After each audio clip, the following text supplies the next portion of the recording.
welcome to Lily Mercer and Friends with the legend Guapdad4000. You're welcome. I'm very happy to be here with you. It's a blessing. It is. It's always a blessing with you around, right? Mm-hmm. So you're here. You've stopped over on the Denzel Curry tour. Yeah. I've known Denzel a long time, and I know all of those guys. That tour's wild, right? It's fucking ridiculous. Fucking ridiculous. Denzel do a good RZA impression. I wish he was here to do it. He's so good at impressions, for one.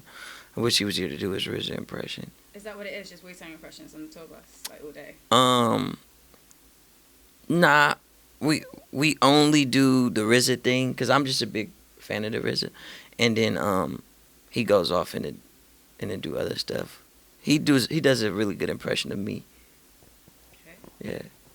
Is it offensive, or were you like, no, that's me? I mean, I'm not offended by anything, even if it,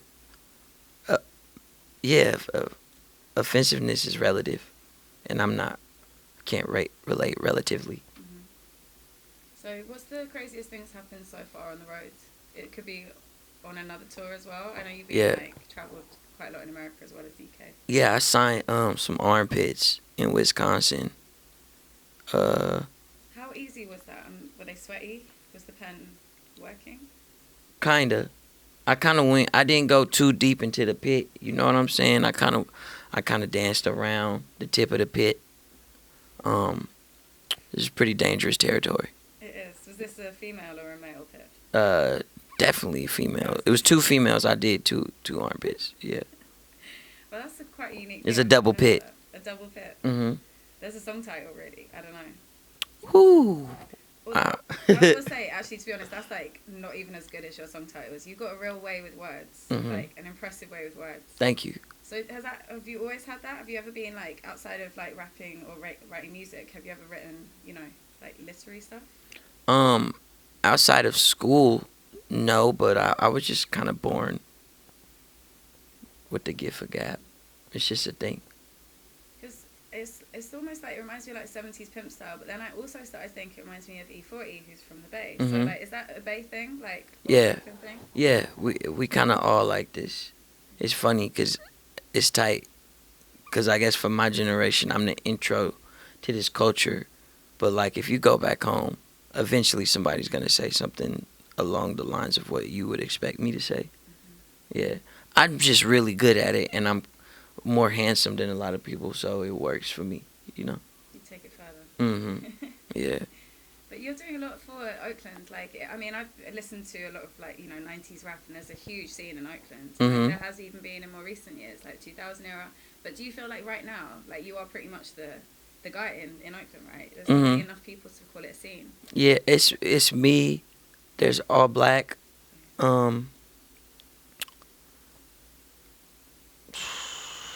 Well, honestly, that's it. That's it. Everybody else has been in enough limelight for like people to know who they are and for them to like transcend, But yeah, it's me and All Black.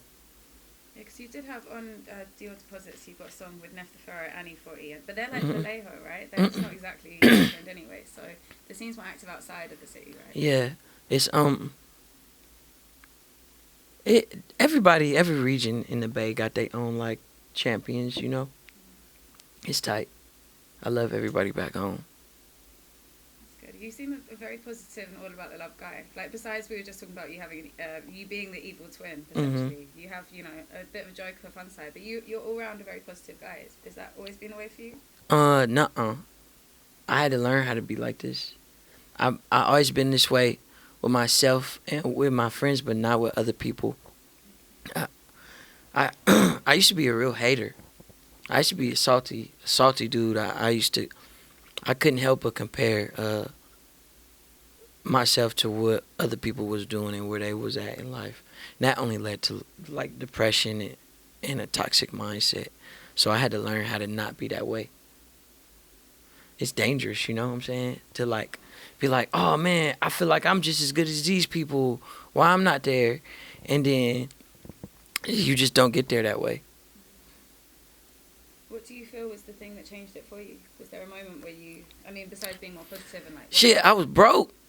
When you be broke and you turning on your survival mode, you got to adapt. You know what I'm saying? And I was just, I positively was able to put a spin on my perspective and then change my habits and my mindset, which is something a lot of people aren't able to accomplish. So shout out to that. Shout out to me. And did that come with, because I knew who you were before I ever heard your music. Mhm. And like, I mean, I'm sure a lot of people did. And like, you know, there's a lot of things where your name was just tied into a bunch of celebrity names. You know what I mean? And like, you know, people talking about you're a scammer and everything. Did you find that it was like, as great as it was to have that attention, then making music, was it really hard to kind of be like, I'm a musician now, like I'm not that guy. It took some time for people to get it, but I was a musician from the gate. Yeah. I know people like to say, you made the transition from like an internet comedian to being a rapper. Like, I was rapping the whole time. It's just that, you know, shit's algorithm based. They paid more attention to what was drawing the likes more than like listening to the music at first, and that's cool. But I was just always a rapper. I knew it'd take time though. I said no to a lot of shit. A lot of TV shows and shit like that. Was there anything that you like regret turning Bro, I'm down? getting like sick or something. This is the tour life. This is the thing. You're on Yeah. a bus with like a bunch of guys all getting sick. Have a shot of Henny. I don't know. Yeah. Maybe I shouldn't encourage that. I'm definitely gonna drink some Henny. What kind of water is this? Is that still? Water in a glass bottle. Yeah. That's what I'm water. Okay. Let me know something then. Feel me? Yeah, upgrade me. You know what I'm saying?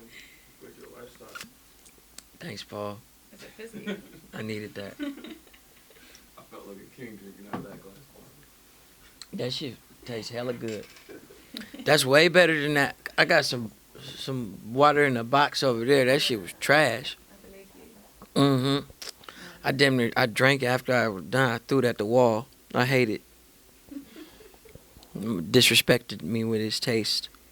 I feel like that's quite a strong to hate a piece of water that much, or like the cardboard that it comes in. You threw it. That's quite a strong statement. I hated it. I'll never drink it again. They'll never touch my lips. It's ghetto. But I wanted to ask you about Dior deposits. I saw that this morning you were listening to it out here. Mhm. And like that must be life changing when you think about it. It was only like it's not even 2 months ago the album Yeah. dropped. Yeah. Yeah, Late October. it's crazy.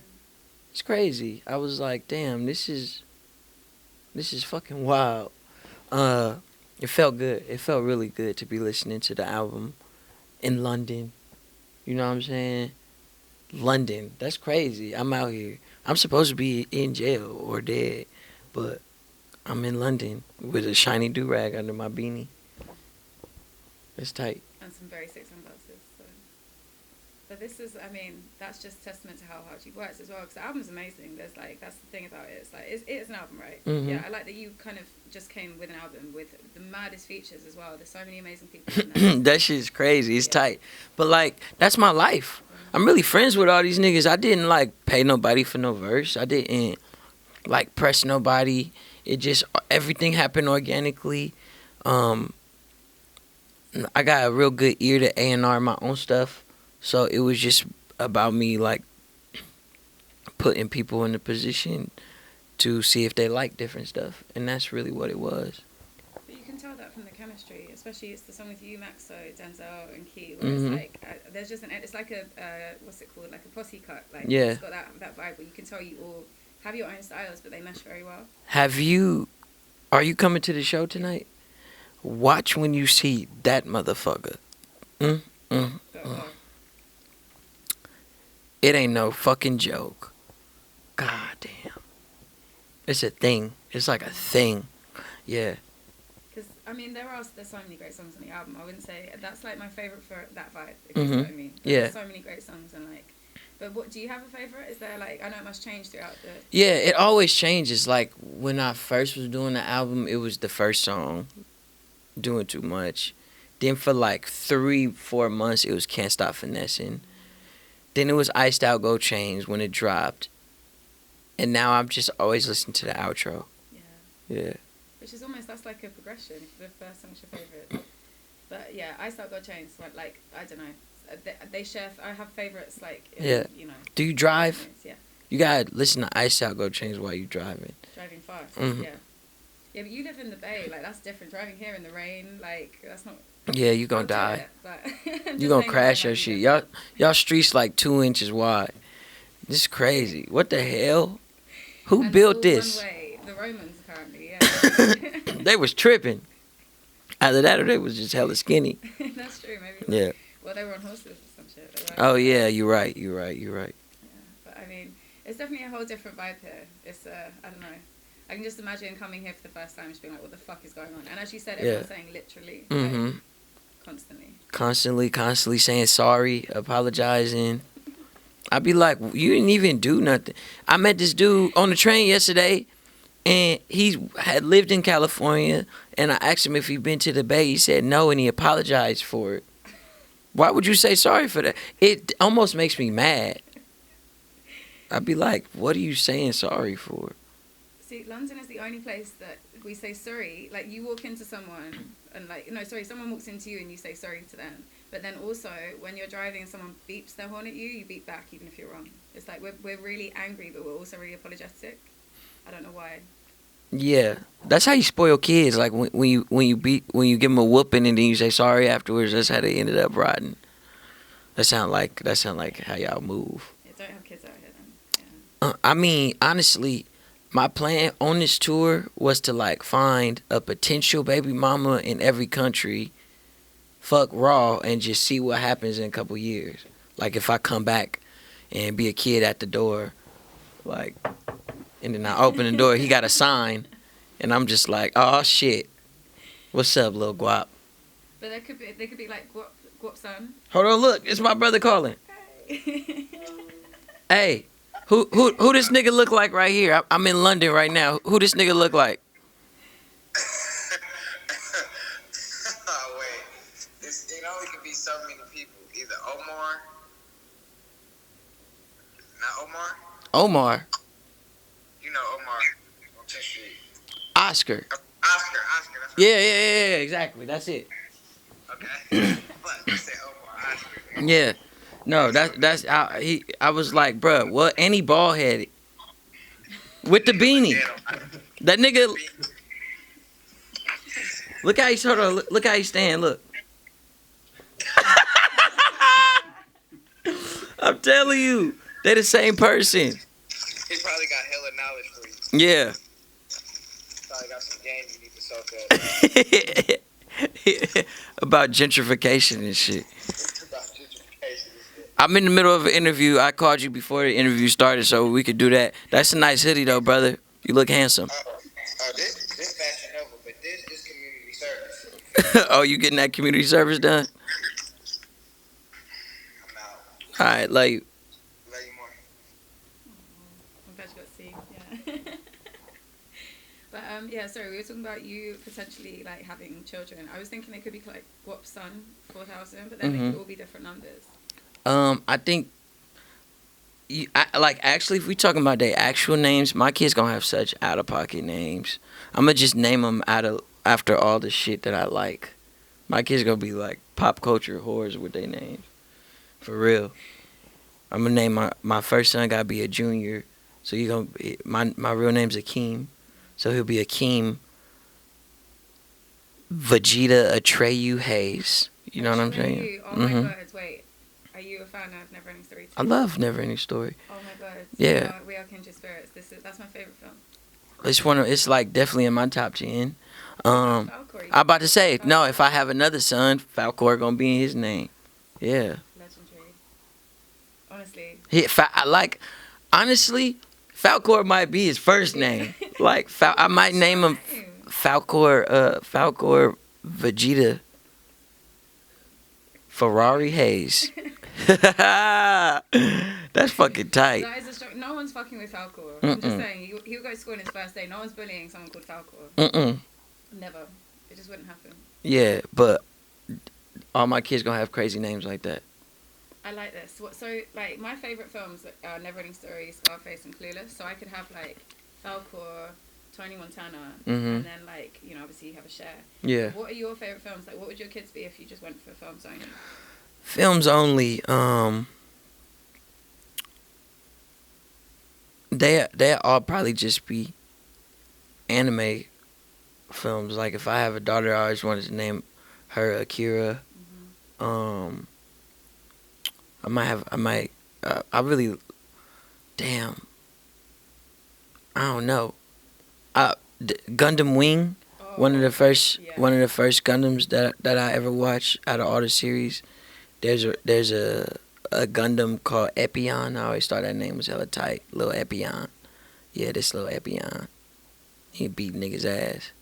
I really hope that I don't know if you're a private guy like that, but I really hope that you have like a reality TV show in the future where it's like, you know, you being a dad with like 20 kids with these amazing names. Like Falcor, Vegeta, Trunks, Epion, get over here. Like the Brady Bunch. Yeah, that'd be tight.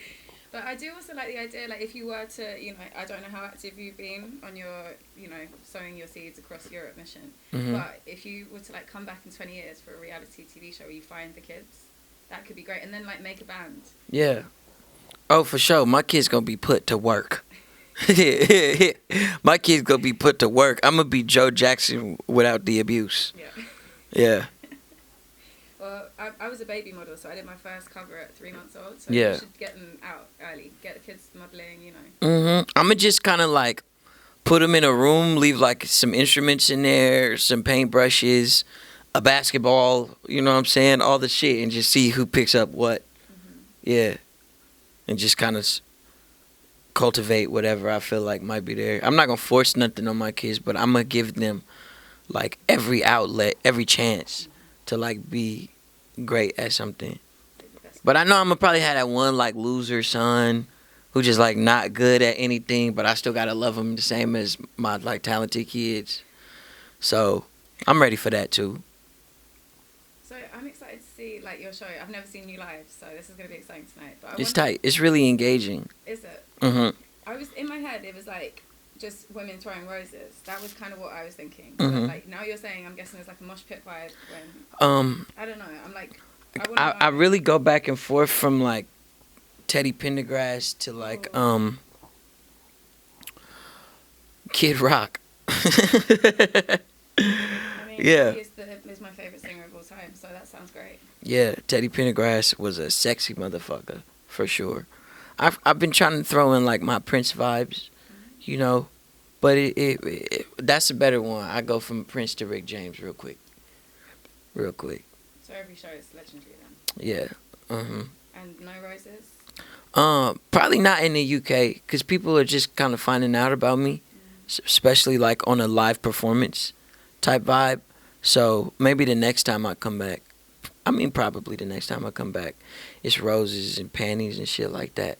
But they gotta know I exist for them to have the flowers prepared. Bring the panties and the roses and the bags, yeah. I mean, also it's like a security threat. There's thorns on the roses, maybe. I don't know. I mean, it don't matter to me. Also slippery. I don't know. I'm trying to, like, health and safety, you know, comes first. Right? Yeah. I'm a falcon, so if I'm picking it up with the talons, ain't nothing sharper than that anyway. Very good point. I like the Falcor thing. You were destined to have a song called Falcor. Right. God damn it. See, we shouldn't even had this talk because I'm sure my management is like, stop talking to him about kids. He don't need to have no fucking kid.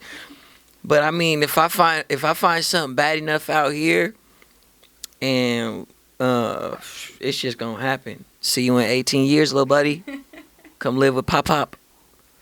That's true. It might even come out sooner. I'm just imagining a kid showing up like on a plane. What do y'all call fathers?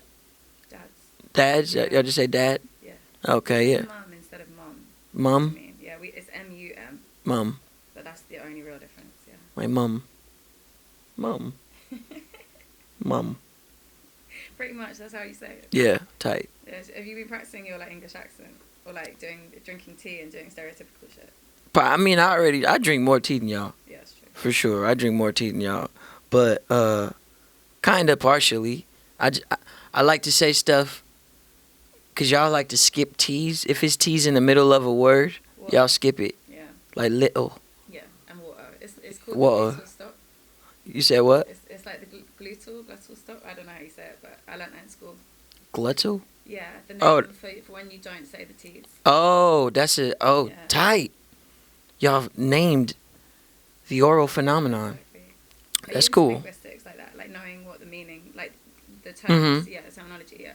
I'm a big trivia person, so I love little facts like that. I've got a lot of animal facts. So like, what's your favorite facts? Like, because mine is like, if you basically polar bears, their skin is black, Mhm. and their fur is white because it reflects their surroundings. I just think that's amazing. So, That's tight. what's your favorite animal fact? Baby vultures don't open their eyes for 6 weeks. Wow. Mhm. So they're just living in the nest, being fed. Mhm. Okay. The peregrine falcon is the fastest falcon. So often when I call myself the Ferragamo falcon, I'm a peregrine. Okay. Mhm. This Ferragamo's got green as one of the main colors, right? I don't even wear Ferragamo. I don't even like Ferragamo. What's your favorite designer? Because you've got like a like Valentino Viper. Mhm. Like you've got a lot, and obviously Dior deposits. Uh-huh. But which is your favorite?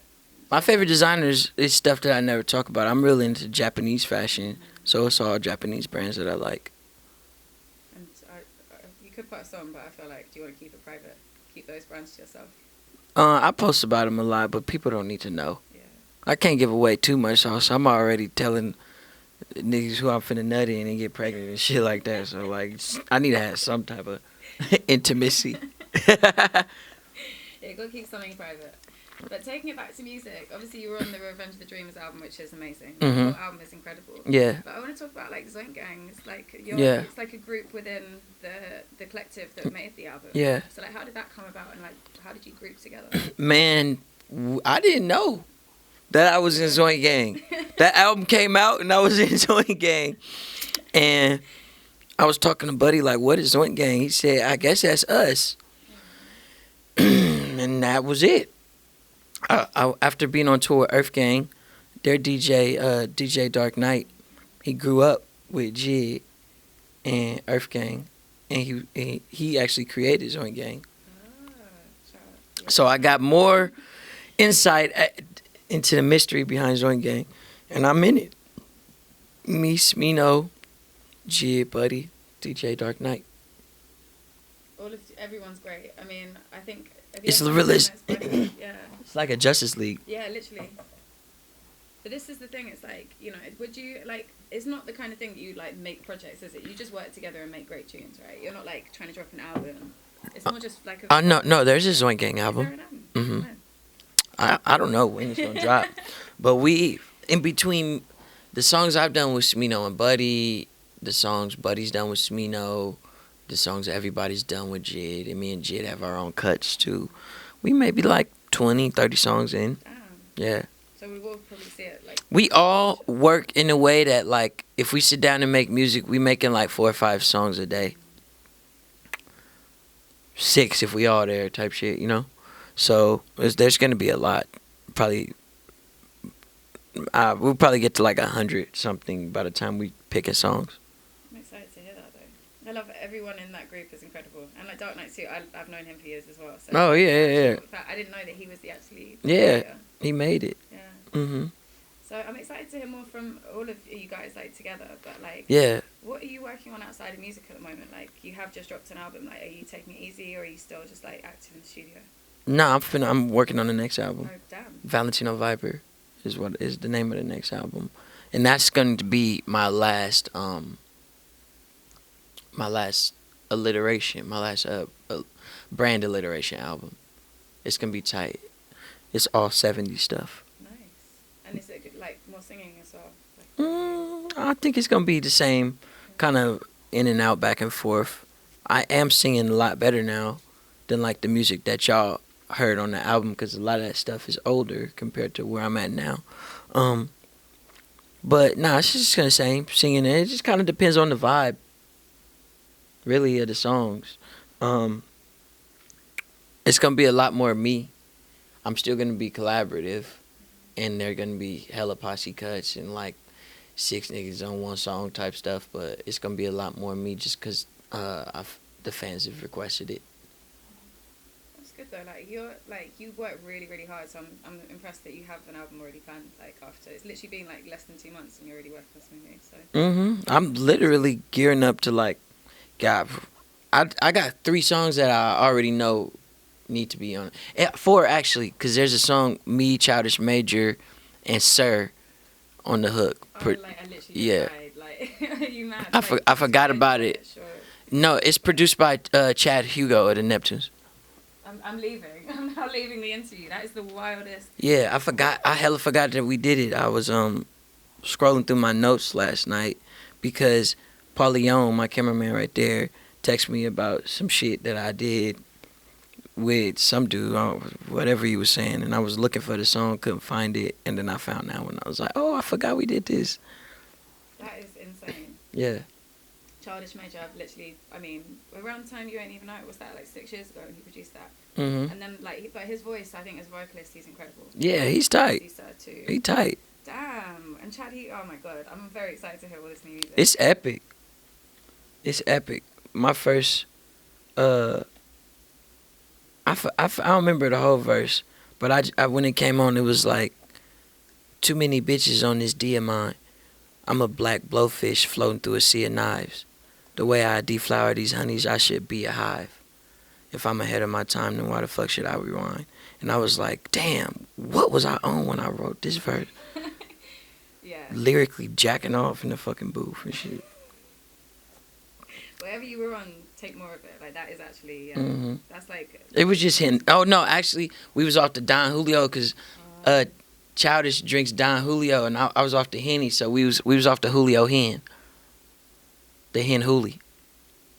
Sounds toxic, but if it does that to you, then keep doing it. I'm a toxic nigga, so I need fuel. It's cool to be toxic. Well, I feel like, I mean, I could talk to you all day. The last question I want to ask you is, why did you choose 4,000? Why was there a specific reason? With 4's my favorite number. Okay. Mm-hmm. And I always did this thing where I like make fake futuristic robot names up, and I always put 4,000.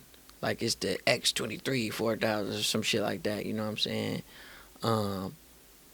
Yeah. It really came from usually talking about bitches like, oh yeah, man, she got the big titty 4,000 extension type shit, like, you know, just talking shit. So that's where that came from. 4 is my favorite number. 4,000 was my go-to, like, benchmark for futuristic stuff, and it just had to be that. Works that. I like it. Your name stands out, like, yeah, for miles. So. Yeah, it's a wild name. It's a wild name. I feel like when 2 Chainz first came out, I never clicked on his music because his name was Titty Boy. Yeah. I never clicked. I hated the name Titty Boy so much that I never clicked on it. So I'm sure there's people who like don't click on my shit because it's Guapdad4000. But it is what it is, because once I found out about 2 Chainz, he became fucking Uncle Chainz to me.